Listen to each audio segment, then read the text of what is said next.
सावित्री, मैंने सुना है कि मालती की बहू ने अपने सास ससुर को घर से निकाल दिया है।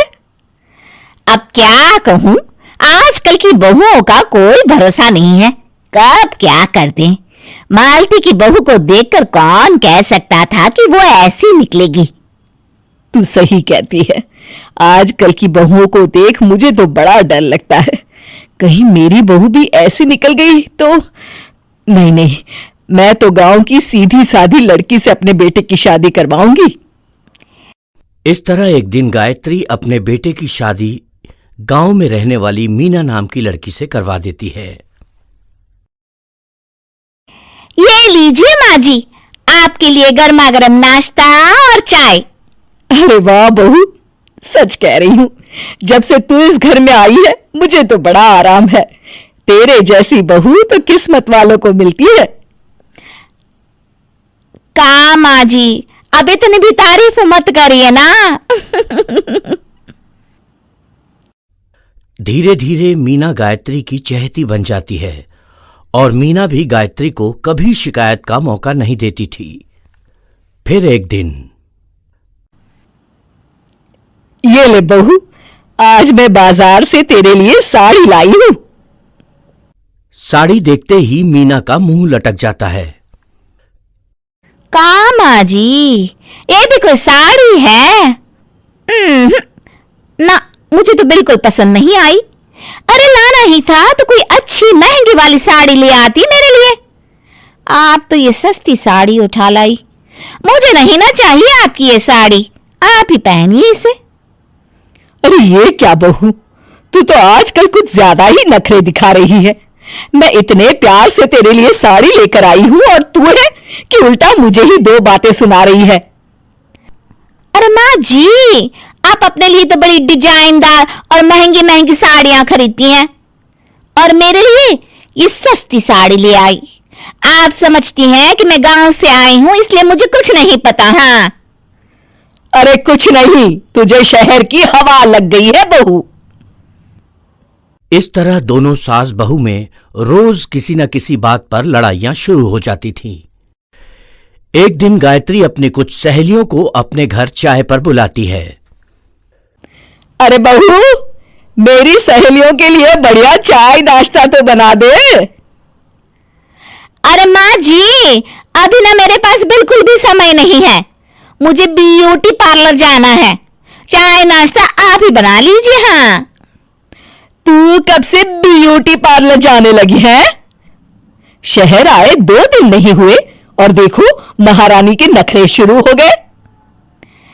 बस भी करिए माँ जी, आपसे बहस करने के लिए मेरे पास ना बिल्कुल टाइम नहीं है।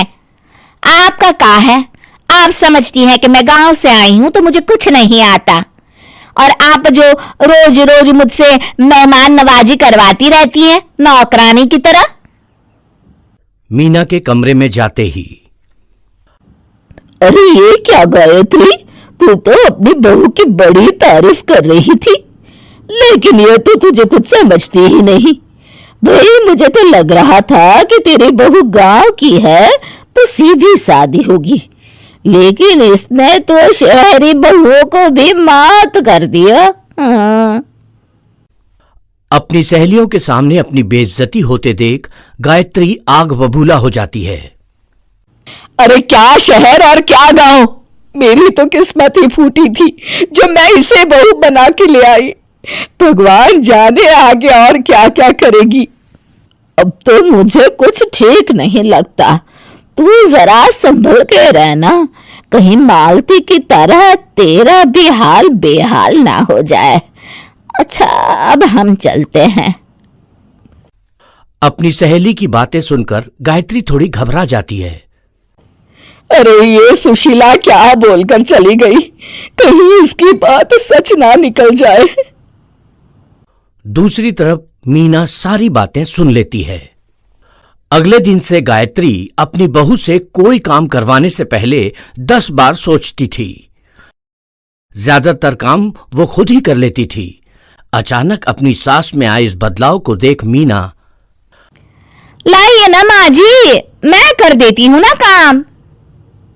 एक बात पूछूं माँ जी, आजकल ना आप बड़ी चुप चुप सी रहती हैं, और अब मुझसे झगड़ना तो दूर, मुझसे खुल के बात तक नहीं करती आप। कुछ नहीं बहू, ऐसे ही। मीना अपनी सास की मंशा भांप जाती है और मुस्कुराते हुए कहती है, अरे माँ जी, चिंता मत करिए, मैं आपको घर से नहीं ना निकालने वाली। ये डर आप अपने मन से निकाल दीजिए। अरे छोटे मोटे झगड़े तो हर घर में होते रहते हैं, चाहे कुछ भी हो जाए, आप मेरी सासू माँ हो। मैं तो जिंदगी भर आपकी सेवा करूंगी माँ जी। अपनी बहू की बातें सुन गायत्री को एक प्रकार का संतोष होता है और उसकी सारी चिंताएं दूर हो जाती है। गायत्री अपनी बहू को गले लगा लेती है। मुझे माफ कर दे बहू, मैं तुझे गलत समझ बैठी थी। कोई बात नहीं माँ जी, ये ना घर घर की कहानी है।